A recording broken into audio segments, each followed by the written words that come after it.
अस्सलाम वालेकुम, welcome back to all beginner. इस वीडियो में हम गोल्ड के एनालिसिस करेंगे, बिल्कुल शफ़ाफ़ और सिंपल तरीके से। तो हम इस वक्त डेली में खड़े हुए हैं और डेली की कैंडल स्टिक का टाइम फ्रेम है, ठीक है। सो मार्केट प्राइस इस वक्त 3384 पर चल रहा है।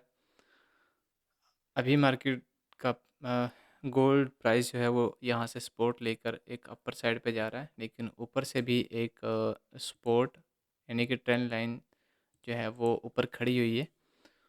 डेली की ट्रेंड लाइन है तो ज़ाहिरी बात है उसको रुकावट तो बनेगी बनेगी। और यहाँ से एक करेक्शन टाइप भी बना हुआ है, यानी कि करेक्शन कर रहा है इस वक्त यहाँ पर कमोबेश 1 2 3 4 4 दिन हो चुके हैं करेक्शन करते हुए।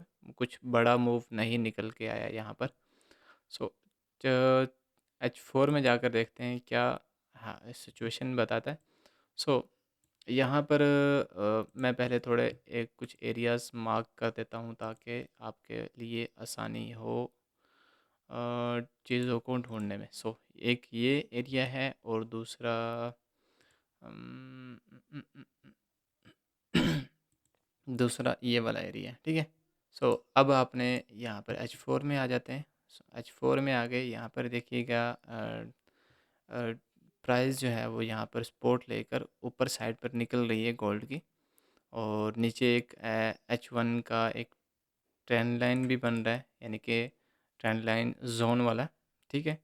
जोन के साथ एक ट्रेंड लाइन बन रहा है और उसको रिस्पेक्ट करते हुए ये अपर साइड पे जा रहा है और उम्मीद है कि ये इसी रेंज में ऐसे घूमता घूमता घूमता घूमता यहाँ तक पहुँचेगा, ठीक है। और कुछ इस तरह का चैनल या ट्रायंगल टाइप का एक स्ट्रक्चर बनाएगा और फिर इसको रिस्पेक्ट इस वाली लाइन को रिस्पेक्ट करेगा और एक अच्छा मूव देगा नीचे की तरफ। मैं इसे एक्सपेक्ट करता हूँ कि ये या तो इस वाले लेवल तक या इस वाले लेवल तक ये दोबारा से रिवर्स आएगा। सो उसके लिए हमें थोड़ा वेट करना पड़ेगा, ठीक है। वेट करेंगे और देखेंगे इसके मूव्स। उसके बाद हम H1 में जाकर देख लेते हैं कि अभी के लिए क्या सूरत हाल है। अभी के लिए ये एक इस तरह के फॉर्म फैक्टर यानी कि स्ट्रक्चर में घूम रहा है और ये ट्रायंगल है, ठीक है, या फ्लैग भी आप इसे बोल सकते हैं। और अभी फ़िलहाल के लिए कितने टचेस यानी कि मल्टीपल टाइम ये इसको रिस्पेक्ट कर चुका हुआ है, ठीक है। तो ये आप इसमें देख सकते हैं, जैसे-जैसे आपको इन लेवल्स के पास जाती हुई प्राइस दिखेगी तो आप यहाँ पर शॉर्ट सेल के लिए और यहाँ पर बाई के लिए इसे आप देख सकते हैं। लेकिन उससे पहले-पहले आपने न्यूज़ वगैरह जो है उनका भी ध्यान रखना है और उसके साथ-साथ आपने अपना जो रिस्क मैनेजमेंट है, अपनी स्ट्रैटेजी है उसके ऊपर भी ध्यान रखना है, सही है। आपने ये नहीं है कि बस मैंने बता दिया करो आपने घुस जाना है, नहीं ऐसा नहीं है। ऐसा करोगे भाई तो देखो मिसाल के तौर पर ऐसे समझो कि कोई कह रहा है कि यार इस ये जो नहर है ना, ये नहर ये इसमें पानी है, सही है। तो कोई बेवकूफ़ ही होगा जो ये सुनने के बाद कि नहर में पानी है वो कूद जाएगा उसमें। हालाँकि वो ये हो सकता है ना, वो सूखी भी तो हो सकती है ना, इसलिए आपने ध्यान में रखना कि पानी कब आ रहा है, सही है। जब पानी आएगा तो फिर आपने कूदना है। तो मेरा यहाँ से मुराद पानी से मुराद ये है कि जब ये इस लेवल पर या इस लेवल पर कोई अच्छा साइन आपको दे तो तब आपने इसमें एंटर होना है और अपना स्ट्रैटेजी और रिस्क मैनेजमेंट को नहीं भूलना। ऐसा नहीं है कि एक बंदे की जो वो है ना कैपेसिटी है 1 लॉट की, ठीक है, और वही बंदा इस लेवल पर जब जैसे ही मार्केट आती है तो क्योंकि ऐसे रिस्पेक्ट कर रही है इस ट्रेंड लाइन को, तो भाई ने बताया था यहाँ से बाई जाएगी तो मैं इसमें जो 1 लॉट ले सकता था वो यहाँ पर 20 लॉट 10 लॉट ओपन करके बैठ जाऊँ। ऐसा फिर बेवकूफ़ी वाला काम होगा क्योंकि ये किसी के कंट्रोल में नहीं होती मार्केट और यहाँ से हो सकता है कि यहाँ से जो बाई साइड पे जा रही है वो सेल साइड पे भी आ सकती है, ठीक है।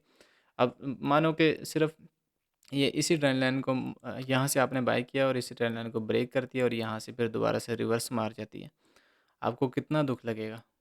दुःख लगेगा, क्योंकि अगर आप रिस्क मैनेजमेंट के साथ चलोगे ना, मिसाल के तौर पर आपका रिस्क था कि आपने एक दिन में हर $1000 जो है वो लॉस करने हैं।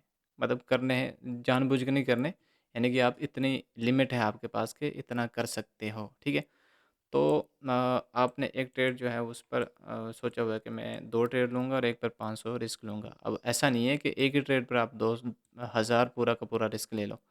आप यहाँ पर एक ट्रेड पर रिस्क लो 500, अगर आपका यहाँ पर रिस्क हिट हो गया, दोबारा यहाँ पर आता है, आपको समझ आता है कि हाँ, कुछ स्ट्रक्चर यहाँ पर रुकने के बाद मार्केट ने जो कैंडल्स हैं वो क्लोज़ करना शुरू किए, रिजेक्शन शुरू कर दिए, तो आप यहाँ पर एक अच्छा साइन देखो M5 में या M15 में जाकर और यहाँ से फिर एंट्री लो। अगर वो 500 भी गया तो आज का आप एसएल क्लोज़ करो और बस अगले दिन फिर देखो।